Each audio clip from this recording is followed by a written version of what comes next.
Cerita akan kembali berfokus pada Robert, yang merupakan mantan pasukan intelijen khusus yang sengaja memalsukan kematiannya untuk bisa berbaur dan membantu orang-orang di sekitarnya.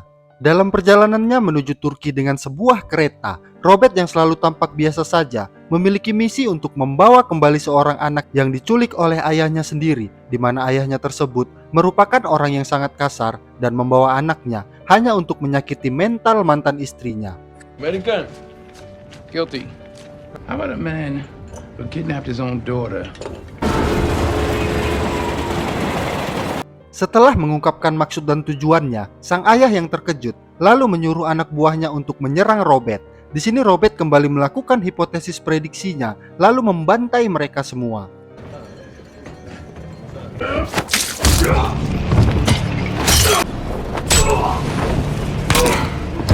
Robert lalu mendekati pria itu, kemudian memberikan dua pilihan rasa sakit, yaitu rasa sakit yang menyakitkan atau rasa sakit yang mengubah.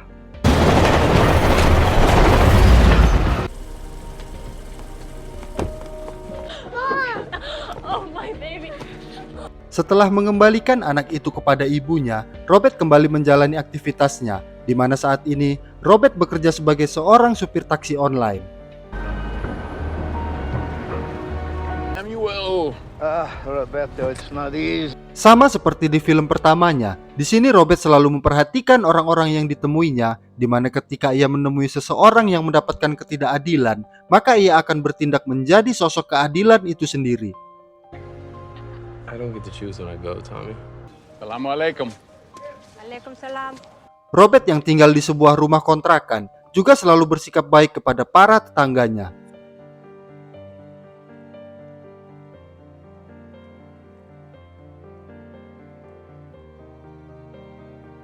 Di tempat lain, kita akan diperlihatkan sepasang suami istri yang sedang dieksekusi oleh beberapa pembunuh bayaran, di mana sang istri ditembak kepalanya di depan suaminya. Kemudian pembunuh itu menyuruh sang suami memegang pistol dan menembak dirinya sendiri. Kembali ke Robert. Saat ini Robert mendapat orderan dari seorang pria yang menitipkan teman wanitanya untuk diantarkan ke apartemennya. Namun wanita tersebut nampak terluka dan menyedihkan hingga Robert memutuskan untuk mengantarnya ke rumah sakit. Robert lalu kembali untuk menemui pria tadi di apartemennya dan meminta ponsel yang mereka gunakan untuk merekam tindakan asusila tersebut. Namun si pria yang tidak senang malah mengunci pintu dan berniat untuk menghajar Robert.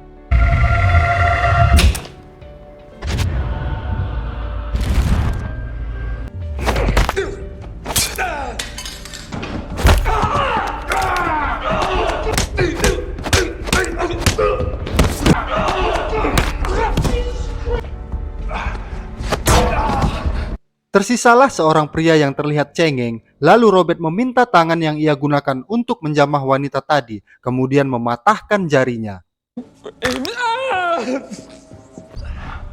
Get up. Make sure I get a 5-star rating, Junior. Saat akan pulang, Robert menyadari kalau ada seseorang di kontrakannya, lalu masuk dengan sangat hati-hati. Ternyata itu adalah Susan yang merupakan teman lama dan satu-satunya sahabat yang dimiliki Robert. Susan dan suaminya juga merupakan orang yang membantu Robert dalam memalsukan identitasnya saat ini dan masih aktif di departemennya. Sebelum pulang, Susan memberi sedikit nasihat agar Robert bisa berdamai dengan masa lalunya. And I'm the only friend you got, huh? Make peace with it. Keesokan harinya Robert terkejut melihat kebun milik tetangganya yang rusak serta terdapat coretan di dinding yang merupakan ulah dari para gangster. Robert pun memutuskan untuk membantu dengan membersihkan coretan tersebut. Lalu datanglah seorang anak yang juga merupakan tetangganya bernama Miles. Saat ini Miles yang masih sekolah hanya hidup seorang diri dan bekerja serabutan untuk memenuhi kebutuhan hidupnya. Miles pun menawarkan diri untuk membersihkan tembok tersebut dengan biaya yang murah dan tentu Robert dengan senang hati menyetujuinya. Cash, Okay, cash. Berpindah ke Susan yang sedang melakukan video call bersama suaminya Brian dan rekan kerjanya Dave, yang juga merupakan orang yang dulu mengenal Robert. Di sini mereka sedang membahas kasus pembunuhan sepasang suami istri yang kita lihat di awal tadi, di mana pasangan itu juga merupakan orang yang bekerja untuk agensi mereka. The agency is obligated to look into it, so yes, you will be hearing. Well, we'll go. We'll find out. Susan dan Dave lalu menuju ke Belgia untuk menyelidiki tempat kejadian tersebut. Di sini Susan tampak seperti menyadari sesuatu, namun saat Dave bertanya, Susan pun seolah menutupinya. Mereka lalu kembali ke hotel dan saat akan menaiki lift, terlihat dua orang pria yang membawa tas besar juga memasuki lift tersebut. Setelah berpamitan dengan Dave, Susan yang tiba di depan kamarnya tiba-tiba mendapat serangan dari dua pria di lift tadi.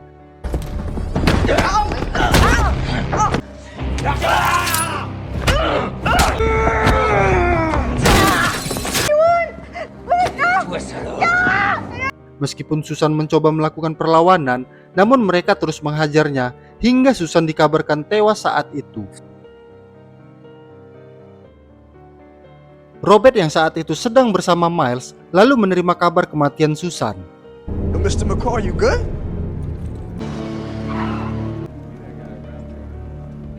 Ia pun langsung bergegas ke rumah Susan dan menemui suaminya Brian untuk mengucapkan bela sungkawa sekaligus menanyakan tentang kronologis kejadiannya. Di sini Brian mengatakan sesuai dengan informasi dari kepolisian bahwa kematian Susan terjadi akibat sebuah perampokan. Namun terdapat keraguan pada Brian karena Susan merupakan wanita yang tak pernah memakai perhiasan, sehingga membuat Robert terus berpikir dan membuat hipotesis di pikirannya dengan melihat beberapa barang milik Susan, kemudian mengambil memory card dari handphonenya dan mentransfer data ke laptopnya. Berpindah kedua orang yang menyerang Susan tadi, di mana mereka juga dibunuh dengan sebuah bom di apartemennya, dan pelakunya juga merupakan orang yang membunuh pasangan suami istri tadi.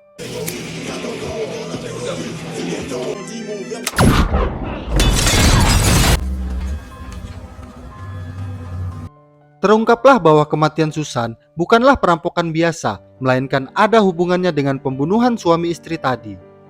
Di sisi lain, Robert terlihat sedang meretas sistem kepolisian dengan menggunakan akun milik Susan. Saat melihat rekaman CCTV hotel, ia menyadari bahwa pelaku pembunuhan Susan sudah mengetahui lokasi kamar Susan menginap. Robert lalu mendatangi Dave yang terkejut saat melihat Robert yang masih hidup, karena selama ini hanya Susan dan Brian saja yang tahu tentang Robert yang memalsukan kematiannya. Mereka lalu berpelukan dan terlihat bahwa mereka dulu adalah sahabat yang sangat dekat. Robert lalu bertanya tentang kronologis kejadian dan mengungkapkan kalau ia menyadari bahwa pembunuhan Susan bukanlah perampokan biasa. Mendengar hal itu, Dave yang tampak terkejut bersedia membantu Robert dalam mengungkap kasus pembunuhan sahabatnya Susan. Robert yang sudah kembali ke kontrakannya melihat Miles yang pergi bersama beberapa gangster. Malam harinya, Robert kembali menganalisa kasus pembunuhan suami istri tadi dengan melakukan simulasi dan membayangkan dirinya berada di tempat kejadian, karena ia merasa ada hubungan antara pasangan itu dan kasus pembunuhan Susan.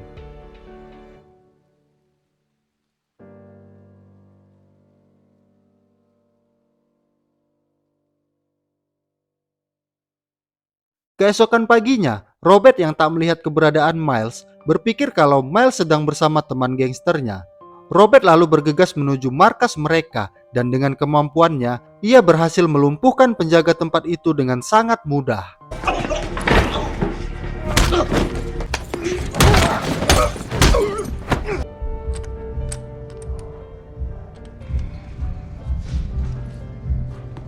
Saat itu Miles ditugaskan oleh teman gangsternya untuk melakukan pembunuhan, tetapi raut wajahnya terlihat ragu untuk melakukannya.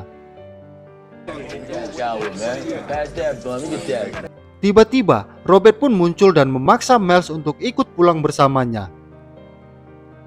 Di sini Miles menolak untuk pulang hingga membuat Robert emosi, lalu menyuruhnya untuk menembak kepala Robert, namun Miles tak mau melakukannya. Robert pun berbalik menodongkan pistol ke arah Miles yang membuatnya ketakutan, lalu menasihatinya untuk jangan menyia-nyiakan hidupnya. Miles yang merasa bersalah lalu mendatangi Robert di rumahnya. Setelah meminta maaf, Miles yang melihat tembok rumah Robert yang kotor kembali menawarkan diri untuk membersihkannya dengan bayaran seikhlasnya, yang tentu saja Robert kembali menerimanya dengan senang hati. Robert lalu kembali bekerja dan saat itu ia mendapat seorang penumpang berbadan besar. Airport. Tiba-tiba pria itu mengeluarkan pisau dan berniat membunuh Robert. Namun Robert yang sudah menyadarinya berhasil menggagalkan aksinya dengan mudah, meski dalam posisi yang cukup sulit.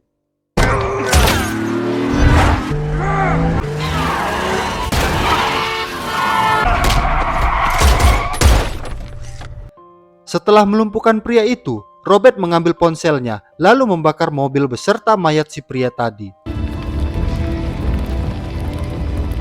Berpindah ke Dave yang saat ini sedang bersama keluarganya.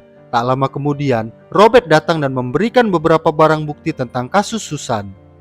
Di sini Robert menceritakan tentang kejadian tadi dan mengetahui pelaku di balik kasus ini.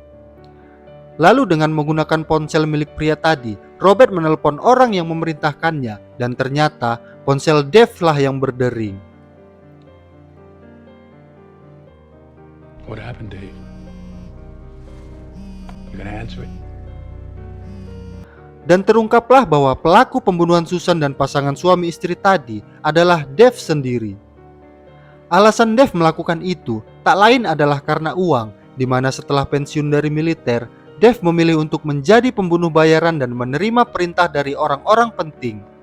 Awalnya mereka hanya ditugaskan untuk membunuh pasangan tadi, namun karena Susan yang menyelidiki kasus itu dan dikhawatirkan kasus itu akan terbongkar, akhirnya Susan pun menjadi target selanjutnya meskipun ia adalah sahabatnya sendiri. Dave yang tak sendiri lalu mengenalkan ketiga rekannya yang merupakan pembunuh pasangan suami istri tersebut dan juga merupakan teman Robert saat di militer dulu. Mereka pun bertemu satu sama lain, namun hal itu tak membuat Robert gentar. Lalu sambil tersenyum, Robert mengatakan akan membunuh mereka semua. Setelah Robert pergi, Dave dan rekannya lalu pergi menuju rumah Brian untuk membunuhnya. Namun Robert terlebih dulu menelpon Brian untuk kemudian mengamankannya ke sebuah hotel. Who's coming after me? Karena tak membuahkan hasil, Dave memutuskan untuk mendatangi Robert di rumahnya, di mana terdapat Miles yang saat itu sedang mengecat kamar Robert. Menyadari hal itu, Robert segera menelpon Miles lalu menyuruhnya untuk bersembunyi di sebuah ruangan rahasia. Go to the bedroom. Go to my bedroom. You'll see a bookshelf. Pull it out. What, you want me to read it? Pull the book out. Saat Dave masuk, terjadi sebuah momen menegangkan ketika Dave berdiri tepat di depan cermin dua arah, di mana terdapat Miles yang bersembunyi di baliknya dan akan menembak cermin tersebut hingga membuat Miles sangat ketakutan.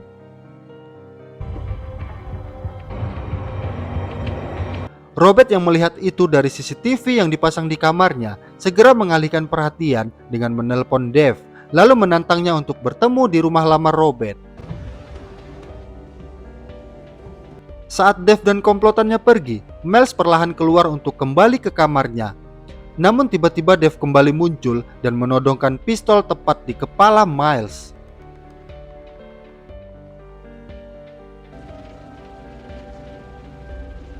Di sisi lain, Robert akhirnya tiba di sebuah kota di tepi pantai, di mana itu merupakan tempat ia tinggal bersama istrinya dulu. Dan saat itu sedang terjadi badai besar hingga membuat semua orang harus dievakuasi.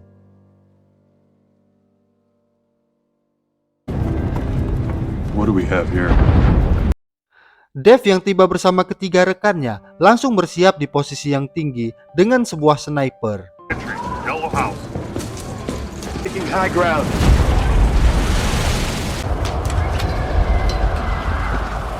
Ketiga rekan Dave lalu menyebar untuk mencari keberadaan Robert.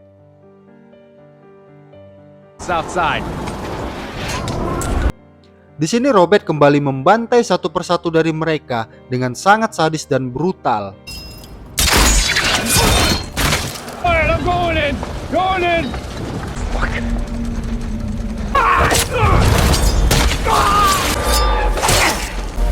Alright.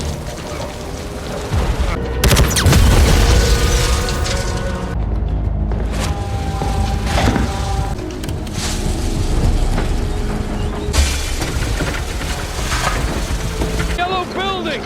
I got a blood trail, looks like he's headed... Resnick, move inside.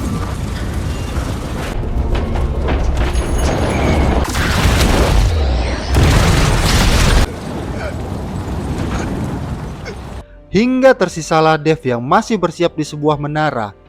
Dave yang menyadari rekan-rekannya sudah tewas, lalu menjalankan rencana cadangannya, yaitu mengancam Robert dengan Miles yang sebelumnya telah diikat di dalam bagasi mobil. Saat akan menembak ke arah posisi Miles berada, Robert dengan cepat menembak ban mobil tersebut, sehingga membuat tembakan Dave meleset.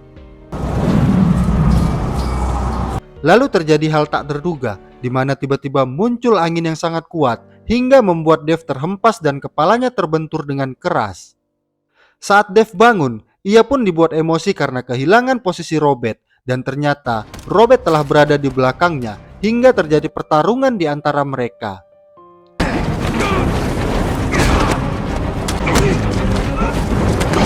Tanpa kesulitan, Robert berhasil menghabisi Dave dengan sangat brutal, lalu menghempaskannya ke lautan.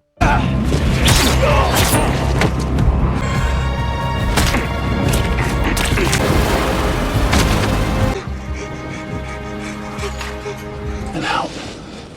It's not bad. Are you, man? Setelah semua selesai, Robert terlihat duduk di dalam rumah lamanya sambil mengenang saat-saat bersama istrinya. Di akhir film, terlihat Miles yang sudah memakai seragam di dalam sebuah bus sekolah dan menjalani hidup normal untuk mencapai cita-citanya menjadi seorang seniman.